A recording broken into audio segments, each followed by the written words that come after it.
ॐ श्री गणेशाय नमः। श्री गुरुभ्यो नमः। अथ श्री तंत्रोक्तरात्रि सूक्तम्। विश्वेश्वरीं जगद्धात्रीं स्थितिसंहारकारिणीं निद्रां भगवतीं विष्णोरतुलां तेजसः प्रभुः। ब्रह्मोवाच त्वं स्वाहा त्वं स्वधा त्वं हे वषट्कारः स्वरात्मिका। सुधा त्वमक्षरे नित्ये त्रिधा मात्रात्मिका स्थिता। अर्धमात्रा स्थिता नित्या यानुच्चार्या विशेषतः। त्वमेव सन्ध्या सावित्री त्वं देवी जननी परा। त्वयैतद्धार्यते विश्वं त्वयैतत्सृज्यते जगत्। त्वयैतत्पाल्यते देवि त्वमत्स्यन्ते च सर्वदा। विसृष्टौ सृष्टिरूपा त्वं स्थितिरूपा च पालने। तथा संहृतिरूपान्ते जगतोऽस्य जगन्मये। महाविद्या महामाया महामेधा महास्मृतिः। महामोहा च भवती महादेवी महासुरी। प्रकृतिस्त्वं च सर्वस्य गुणत्रयविभाविनी। कालरात्रिर्महारात्रिर्मोहरात्रिश्च दारुणा। त्वं श्रीस्त्वमीश्वरी त्वं ह्रीस्त्वं बुद्धिर्बोधलक्षणा। लज्जा पुष्टिस्तथा तुष्टिस्त्वं शान्तिः क्षान्तिरेव च। खड्गिनी शूलिनी घोरा गदिनी चक्रिणी तथा। शङ्खिनी चापिनी बाणभुषुण्डी परिघायुधा। सौम्या सौम्यतरा शेषा सौम्येभ्यस्त्वति सुन्दरी। परापराणां परमा त्वमेव परमेश्वरी। यच्च किञ्चित् क्वचिद्वस्तु सदसद्वाखिलात्मिके। तस्य सर्वस्य या शक्तिः सा त्वं किं स्तूयसे तदा। यया त्वया जगत्स्रष्टा जगत्पात्यति यो जगत्। सोऽपि निद्रावशं नीतः कस्त्वां स्तोतुमिहेश्वरः। विष्णुः शरीरग्रहणमहमीशान एव च। कारितास्ते यतो तस्त्वां कः स्तोतुं शक्तिमान् भवेत्। सा त्वमित्थं प्रभावैश्वैरुदारैर्देवि संस्तुता। मोहयैतौ दुराधर्षा वसुरौ मधुकैटभौ। प्रबोधं च जगत्स्वामी नीयतामच्युतो लघु। बोधश्च क्रियतामस्य हन्तुमेतौ महासुरौ। विश्वेश्वरीं जगद्धात्रीं स्थितिसंहारकारिणीं निद्रां भगवतीं विष्णोरतुलां तेजसः प्रभुः। ब्रह्मोवाच त्वं स्वाहा त्वं स्वधा त्वं हे वषट्कारः स्वरात्मिका। सुधा त्वमक्षरे नित्ये त्रिधा मात्रात्मिका स्थिता। अर्धमात्रा स्थिता नित्या यानुच्चार्या विशेषतः। त्वमेव सन्ध्या सावित्री त्वं देवी जननी परा। त्वयैतद्धार्यते विश्वं त्वयैतत्सृज्यते जगत्। त्वयैतत्पाल्यते देवि त्वमत्स्यन्ते च सर्वदा। विसृष्टौ सृष्टिरूपा त्वं स्थितिरूपा च पालने। तथा संहृतिरूपान्ते जगतोऽस्य जगन्मये। महाविद्या महामाया महामेधा महास्मृतिः। महामोहा च भवती महादेवी महासुरी। प्रकृतिस्त्वं च सर्वस्य गुणत्रयविभाविनी। कालरात्रिर्महारात्रिर्मोहरात्रिश्च दारुणा। त्वं श्रीस्त्वमीश्वरी त्वं ह्रीस्त्वं बुद्धिर्बोधलक्षणा। लज्जा पुष्टिस्तथा तुष्टिस्त्वं शान्तिः क्षान्तिरेव च। खड्गिनी शूलिनी घोरा गदिनी चक्रिणी तथा। शङ्खिनी चापिनी बाणभुषुण्डी परिघायुधा। सौम्या सौम्यतरा शेषा सौम्येभ्यस्त्वति सुन्दरी। परापराणां परमा त्वमेव परमेश्वरी। यच्च किञ्चित् क्वचिद्वस्तु सदसद्वाखिलात्मिके। तस्य सर्वस्य या शक्तिः सा त्वं किं स्तूयसे तदा। यया त्वया जगत्स्रष्टा जगत्पात्यति यो जगत्। सोऽपि निद्रावशं नीतः कस्त्वां स्तोतुमिहेश्वरः। विष्णुः शरीरग्रहणमहमीशान एव च। कारितास्ते यतो तस्त्वां कः स्तोतुं शक्तिमान् भवेत्। सा त्वमित्थं प्रभावैश्वैरुदारैर्देवि संस्तुता। मोहयैतौ दुराधर्षा वसुरौ मधुकैटभौ। प्रबोधं च जगत्स्वामी नीयतामच्युतो लघु। बोधश्च क्रियतामस्य हन्तुमेतौ महासुरौ। विश्वेश्वरीं जगद्धात्रीं स्थितिसंहारकारिणीं निद्रां भगवतीं विष्णोरतुलां तेजसः प्रभुः। ब्रह्मोवाच त्वं स्वाहा त्वं स्वधा त्वं हे वषट्कारः स्वरात्मिका। सुधा त्वमक्षरे नित्ये त्रिधा मात्रात्मिका स्थिता। अर्धमात्रा स्थिता नित्या यानुच्चार्या विशेषतः। त्वमेव सन्ध्या सावित्री त्वं देवी जननी परा। त्वयैतद्धार्यते विश्वं त्वयैतत्सृज्यते जगत्। त्वयैतत्पाल्यते देवि त्वमत्स्यन्ते च सर्वदा। विसृष्टौ सृष्टिरूपा त्वं स्थितिरूपा च पालने। तथा संहृतिरूपान्ते जगतोऽस्य जगन्मये। महाविद्या महामाया महामेधा महास्मृतिः महामोहा च भवती महादेवी महासुरी। प्रकृतिस्त्वं च सर्वस्य गुणत्रयविभाविनी। कालरात्रिर्महारात्रिर्मोहरात्रिश्च दारुणा। त्वं श्रीस्त्वमीश्वरी त्वं ह्रीस्त्वं बुद्धिर्बोधलक्षणा। लज्जा पुष्टिस्तथा तुष्टिस्त्वं शान्तिः क्षान्तिरेव च। खड्गिनी शूलिनी घोरा गदिनी चक्रिणी तथा। शङ्खिनी चापिनी बाणभुषुण्डी परिघायुधा। सौम्या सौम्यतरा शेषा सौम्येभ्यस्त्वति सुन्दरी। परापराणां परमा त्वमेव परमेश्वरी। यच्च किञ्चित् क्वचिद्वस्तु सदसद्वाखिलात्मिके तस्य सर्वस्य या शक्तिः सा त्वं किं स्तूयसे तदा। यया त्वया जगत्स्रष्टा जगत्पात्यति यो जगत्। सोऽपि निद्रावशं नीतः कस्त्वां स्तोतुमिहेश्वरः। विष्णुः शरीरग्रहणमहमीशान एव च। कारितास्ते यतो तस्त्वां कः स्तोतुं शक्तिमान् भवेत्। सा त्वमित्थं प्रभावैश्वैरुदारैर्देवि संस्तुता।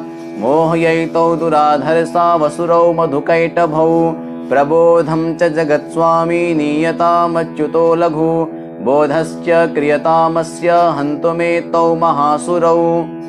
विश्वेश्वरीं जगद्धात्रीं स्थितिसंहारकारिणीं निद्रां भगवतीं विष्णोरतुलां तेजसः प्रभुः। ब्रह्मोवाच त्वं स्वाहा त्वं स्वधा त्वं हे वषट्कारः स्वरात्मिका। सुधा त्वमक्षरे नित्ये त्रिधा मात्रात्मिका स्थिता। अर्धमात्रा स्थिता नित्या यानुच्चार्या विशेषतः। त्वमेव सन्ध्या सावित्री त्वं देवी जननी परा। त्वयैतद्धार्यते विश्वं त्वयैतत्सृज्यते जगत्। त्वयैतत्पाल्यते देवि त्वमत्स्यन्ते च सर्वदा। विसृष्टौ सृष्टिरूपा त्वं स्थितिरूपा च पालने। तथा संहृतिरूपान्ते जगतोऽस्य जगन्मये। महाविद्या महामाया महामेधा महास्मृतिः महामोहा च भवती महादेवी महासुरी। प्रकृतिस्त्वं च सर्वस्य गुणत्रयविभाविनी। कालरात्रिर्महारात्रिर्मोहरात्रिश्च दारुणा। त्वं श्रीस्त्वमीश्वरी त्वं ह्रीस्त्वं बुद्धिर्बोधलक्षणा। लज्जा पुष्टिस्तथा तुष्टिस्त्वं शान्तिः क्षान्तिरेव च। खड्गिनी शूलिनी घोरा गदिनी चक्रिणी तथा।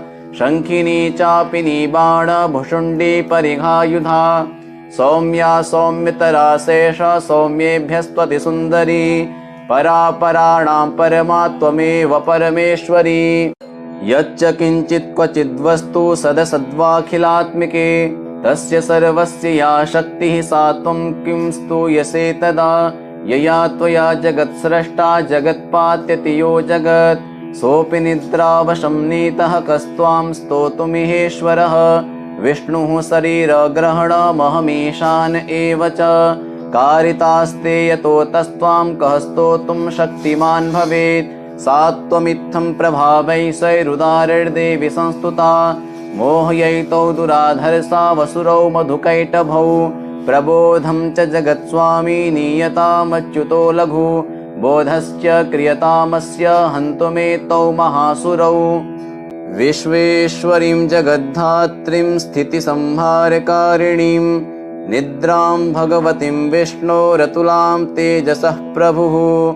ब्रह्मोवाच त्वं स्वाहा त्वं स्वधा त्वं हे वषट्कारः स्वरात्मिका सुधा त्वमक्षरे नित्ये त्रिधा मात्रात्मिका स्थिता अर्धमात्रा स्थिता नित्या यानुच्चार्या विशेषतः त्वमेव सन्ध्या सावित्री त्वं देवी जननी परा त्वयैतद्धार्यते विश्वं त्वयैतत्सृज्यते जगत् त्वयैतत्पाल्यते देवि त्वमत्स्यन्ते च सर्वदा विसृष्टौ सृष्टिरूपा त्वं स्थितिरूपा च पालने तथा संहृतिरूपान्ते जगतोऽस्य जगन्मये महाविद्या महामाया महामेधा महास्मृतिः महामोहा च भवती महादेवी महासुरी प्रकृतिस्त्वं च सर्वस्य गुणत्रयविभाविनी कालरात्रिर्महारात्रिर्मोहरात्रिश्च दारुणा त्वं श्रीस्त्वमीश्वरी त्वं ह्रीस्त्वं बुद्धिर्बोधलक्षणा लज्जा पुष्टिस्तथा तुष्टिस्त्वं शान्तिः क्षान्तिरेव च खड्गिनी शूलिनी घोरा गदिनी चक्रिणी तथा शङ्खिनी चापिनी बाणभुषुण्डी परिघायुधा सौम्या सौम्यतरा शेषा सौम्येभ्यस्त्वति सुन्दरी परापराणां परमा त्वमेव परमेश्वरी यच्च किञ्चित् क्वचिद्वस्तु सदसद्वाखिलात्मिके तस्य सर्वस्य या शक्तिः सा त्वं किं स्तूयसे तदा यया त्वया जगत्स्रष्टा जगत्पात्यति यो जगत् सोऽपि निद्रावशं नीतः कस्त्वां स्तोतुमिहेश्वरः विष्णुः शरीरग्रहणमहमीशान एव च कारितास्ते यतो तस्त्वां कः स्तोतुं शक्तिमान् भवेत् सा त्वमित्थं प्रभावैश्वैरुदारैर्देवि संस्तुता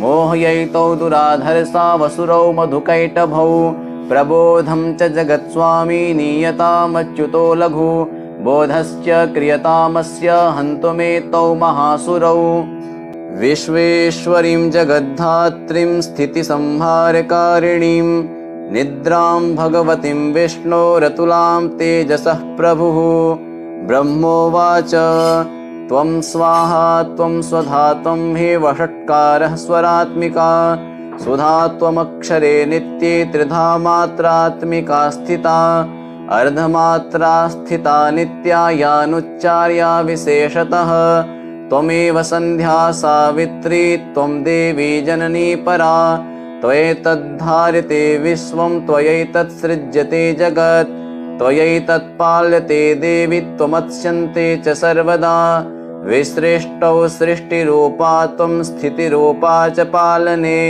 तथा संहृतिरूपान्ते जगतोऽस्य जगन्मये महाविद्या महामाया महामेधा महास्मृतिः महामोहा च भवती महादेवी महासुरी प्रकृतिस्त्वं च सर्वस्य गुणत्रयविभाविनी कालरात्रिर्महारात्रिर्मोहरात्रिश्च दारुणा त्वं श्रीस्त्वमीश्वरी त्वं ह्रीस्त्वं बुद्धिर्बोधलक्षणा लज्जा पुष्टिस्तथा तुष्टिस्त्वं शान्तिः क्षान्तिरेव च खड्गिनी शूलिनी घोरा गदिनी चक्रिणी तथा शङ्खिनी चापिनी बाणभुषुण्डी परिघायुधा सौम्या सौम्यतरा शेषा सौम्येभ्यस्त्वति सुन्दरी परापराणां परमा त्वमेव परमेश्वरी यच्च किञ्चित् क्वचिद्वस्तु सदसद्वाखिलात्मिके तस्य सर्वस्य या शक्तिः सा त्वं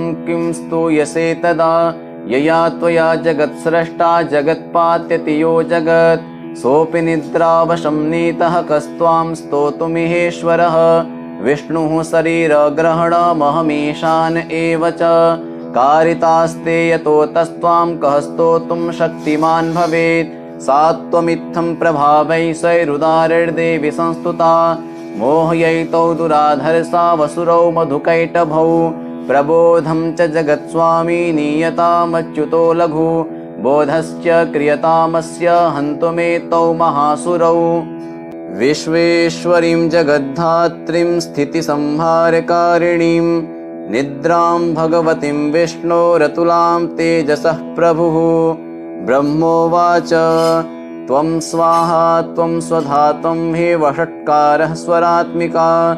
सुधा त्वमक्षरे नित्ये त्रिधा मात्रात्मिका स्थिता। अर्धमात्रा स्थिता नित्या यानुच्चार्या विशेषतः।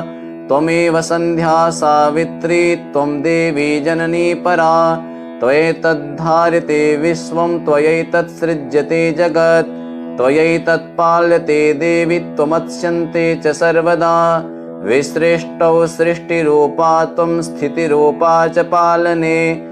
तथा संहृतिरूपान्ते जगतोऽस्य जगन्मये। महाविद्या महामाया महामेधा महास्मृतिः।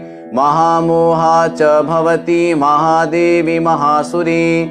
प्रकृतिस्त्वं च सर्वस्य गुणत्रयविभाविनी। कालरात्रिर्महारात्रिर्मोहरात्रिश्च दारुणा। त्वं श्रीस्त्वमीश्वरी त्वं ह्रीस्त्वं बुद्धिर्बोधलक्षणा। लज्जा पुष्टिस्तथा तुष्टिस्त्वं शान्तिः क्षान्तिरेव च।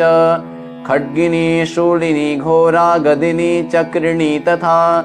शङ्खिनी चापिनी बाणभुषुण्डी परिघायुधा।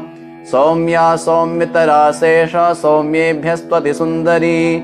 परापराणां परमा त्वमेव परमेश्वरी।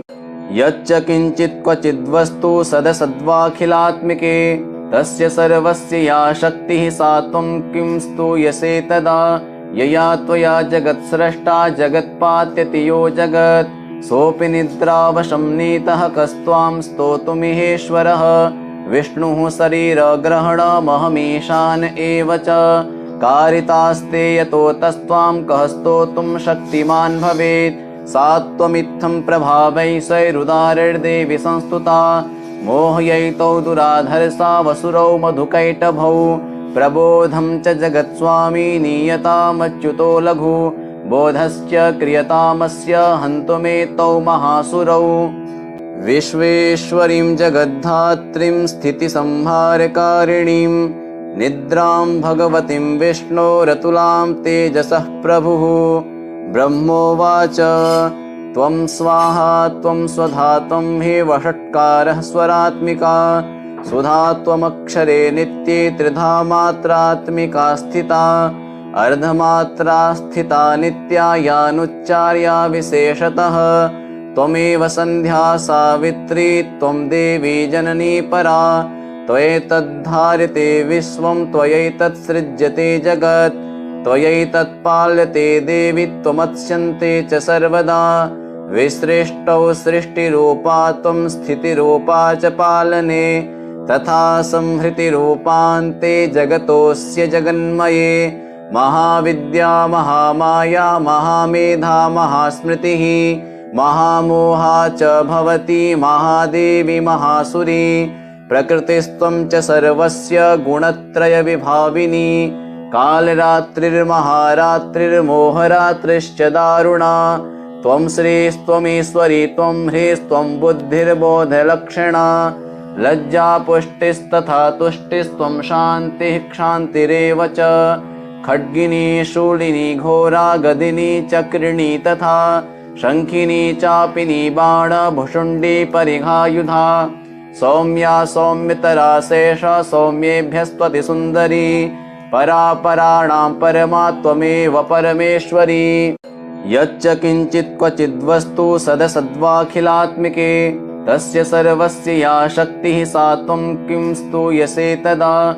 यया त्वया जगत्स्रष्टा जगत्पात्यति यो जगत्। सोऽपि निद्रावशं नीतः कस्त्वां स्तोतुमिहेश्वरः।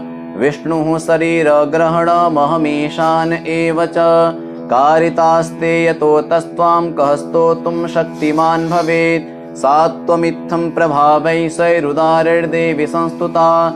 मोहयैतौ दुराधर्षा वसुरौ मधुकैटभौ। प्रबोधं च जगत्स्वामी नीयतामच्युतो लघु। बोधश्च क्रियतामस्य हन्तुमेतौ महासुरौ। विश्वेश्वरीं जगद्धात्रीं स्थितिसंहारकारिणीं। निद्रां भगवतीं विष्णोरतुलां तेजसः प्रभुः।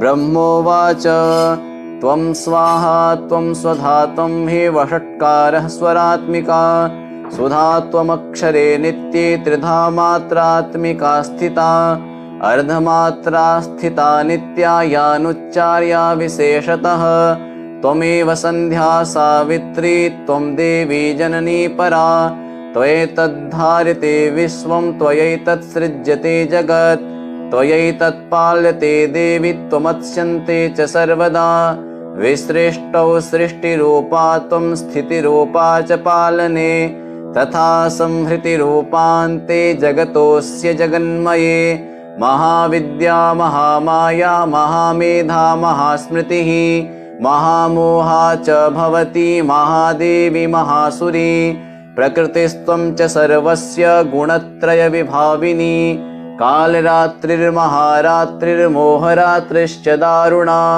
त्वं श्रीस्त्वमीश्वरी त्वं ह्रीस्त्वं बुद्धिर्बोधलक्षणा लज्जा पुष्टिस्तथा तुष्टिस्त्वं शान्तिः क्षान्तिरेव च खड्गिनी शूलिनी घोरा गदिनी चक्रिणी तथा शङ्खिनी चापिनी बाणभुषुण्डी परिघायुधा सौम्या सौम्यतरा शेषा सौम्येभ्यस्त्वति सुन्दरी परापराणां परमा त्वमेव परमेश्वरी यच्च किञ्चित् क्वचिद्वस्तु सदसद्वाखिलात्मिके तस्य सर्वस्य या शक्तिः सा त्वं किं स्तूयसे तदा यया त्वया जगत्स्रष्टा जगत्पात्यति यो जगत् सोऽपि निद्रावशं नीतः कस्त्वां स्तोतुमिहेश्वरः विष्णुः शरीरग्रहणमहमीशान एव च कारितास्ते यतो तस्त्वां कः स्तोतुं शक्तिमान् भवेत् सा त्वमित्थं प्रभावैश्वैरुदारैर्देवि संस्तुता